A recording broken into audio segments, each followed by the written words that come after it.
kay Pangulong Duterte. Ilan sa atin?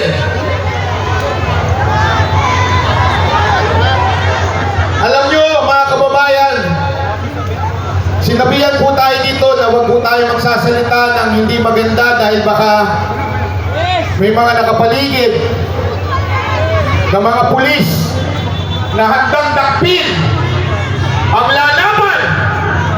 Pero ito lang ang sasabihin ko sa inyo. Kayong mga pulis na naandyan, alam nyo sa puso nyo na mali ang ginawa ni Torre. Alam ninyo na abusado na ang gobyernong ito. Kung hanggang ngayon nagbubulag-bulagan pa kayo, anong tawag sa inyo? Traitor sa bayan na ito. Tandaan nyo mga kababayan, mga pulis, kayo ang kakausapin ko ngayon. Sinasabi nila na hindi applicable yung Article 59. Mali po yun. Bakit? Ginamit nila ang Article 7 para hulihin si Pangulong Duterte. Hindi pa pwede sundin ng isang article, yung isa hindi. Kahit ang Biblia sinabi yan. Tandaan nyo sa James 2 verse 10, basahin nyo. Sundin mo man ang lahat pero may mamiss kang isa, guilty ka sa lahat. Ang ginawa kay Pangulong Duterte ay labag sa ating batas. Kinidnap nyo ang aming Pangulo. Susubukan ko lang to the international media. This is not about Duterte and Marcos. This is not about America, US, Japan. No! This is about humanity. They kidnapped our president. What will you do? Uulitin ko po, hindi tayo nananawagan dito ng paguluhan, rebellion. Dahil ako po ay against yan. Dahil I believe in Romans 13 verse 1, submit to the authority. Pero, kailangan natin ilabas ang sama ng ating loob dahil yan ay protektado ng ating konstitusyon. Ito ang ginagawa namin ngayon. Ang aming damdamin ay ilalabas dahil mali ang ginawa ng gobyernong ito sa isang Pilipino. Nakita nyo si tatay kagabi? Kung hindi ka nadudurog doon, hindi ka Pilipino. Ang dami ko napanood mga kababayan, hindi ho sila political, pero na nakita nila yun, nadudurog sila. Bakit? Ang isang Pilipino nakaupo sa puti. Akala ko ba malaya tayo? Akala ko ba malaya ang Pilipinas? Bakit Amerikano puti ang umuusik sa ating Pangulo? Hindi kami nagagalit kung gusto nyo usikin sa Korte ng Pilipinas. Yan ang tama, due process yan eh. Pero puti, hindi kami papayag dyan. Mali po yan. Alam niyo po, yan ang ginawa sa KOJC. Marami sa atin ang hindi masyado pang naniwala doon. Baka naman hindi tuloy-tuloy ito. Hanggang kinulog si Pastor Kibuloy. Inusik ng mga maling warrant. Tapos sinunod nila si Pangulong Duterte. Ito ang tanong ko sa inyo. Kayo mga Pilipinong tulog pa. Kailan kayo gigising pag may mangyari na kay Pangulong Duterte? Kung may mangyari na kay VP Sara, ikulong din siya? Kailan kayo magigising?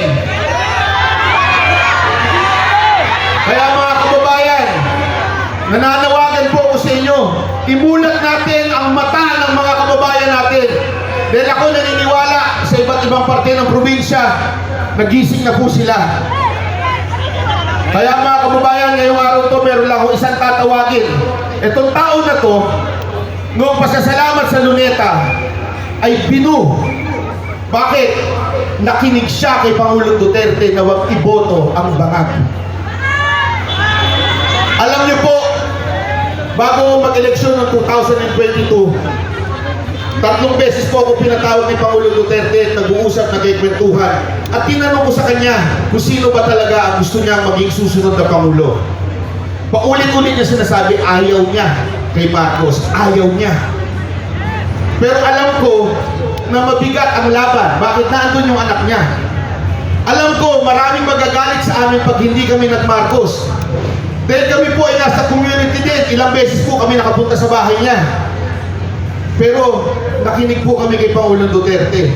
Kaya ang sakit sa puso namin na isang Pangulo na maayos, mag-isip, gusto lang kapakanan sa bayan, ay kukulong nila. At ito po ang isa sa mga binu nung panahon ni Pangulong Duterte. Tawagin ko po si Konsehal Mocha Usod.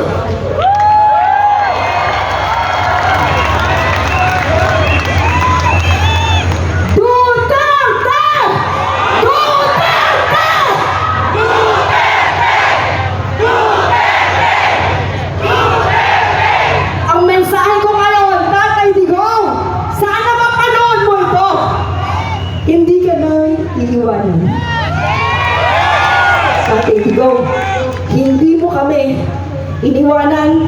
Ikaw lang ang leader ng bansa na ito na lumaban sa kriminalidad, droga at korupsyon mata sa mata. Inalay mo, Tatay Digong, ang buhay mo para sa amin, para sa aming bayan. Kaya Tatay Digong, kung nakikinig ka at napapanood mo ito, hindi ka namin iiwanan. Tatay Digong, kahit nandyan ka mag-isa sa The Hague, the Netherlands, kasama mo kami. Lagi kang nasa aming panalangin. Tatay Digong, mahal ka namin. Mahal niyo po ba si Tatay Digong? Kaya po ako masaya ngayon kasi nakikita ko po yung mga mukha noong nakasama natin noong kampanya. Taas ang kamay ng mga nakasama natin. Hindi po natin iiwanan si Tatay Digong. Panghuli na lamang po, ngayon ako ay gustong kausapin po ang ating mga OFWs. May OFWs po dito at mga nanonood, ng mga kababayan po natin.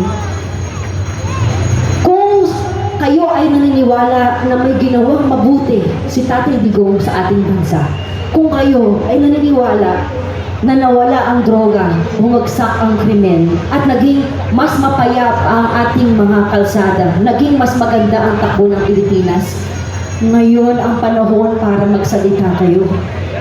Ngayon ang panahon na umaksyon po tayo. Hindi ko po sinasabi na magrebelde tayo. Kahit isang tao lang ang pumunta rito, pupunta ako. Ganon din po ba kayo? Iparamdam po natin kay Tatay Digong ang ating pagmamahal at hindi po natin siya iiwanan. Ayun lamang po, maraming salamat po. Iisa lang ang kulang talaga dito eh. Sino? Si Tatay Digong. Kaya, bring back Tatay Digong! Bring PRRD home! Diyos na po ang bahala. Sabi sa Biblia, hindi mo ba? Vengeance is the Lord's. Maraming salamat po! Mabuhay ang Pilipinas! Tawagin ko naman po yung mga kasamahan ko, ang Banateros, Master Jinea. May konti lamang kami bibigay sa inyo. Boss Dada, Jay Guevara, at saka itong kapatid ko. Mas matanda to si Coach Oli. Ayan, gusto lamang namin kayong bigyan bigyan niya sila ng mga sombrero.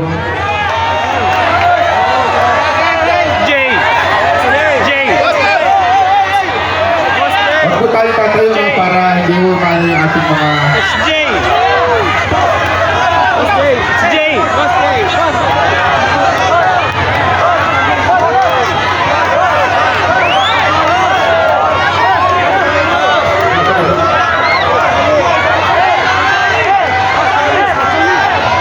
Ganito.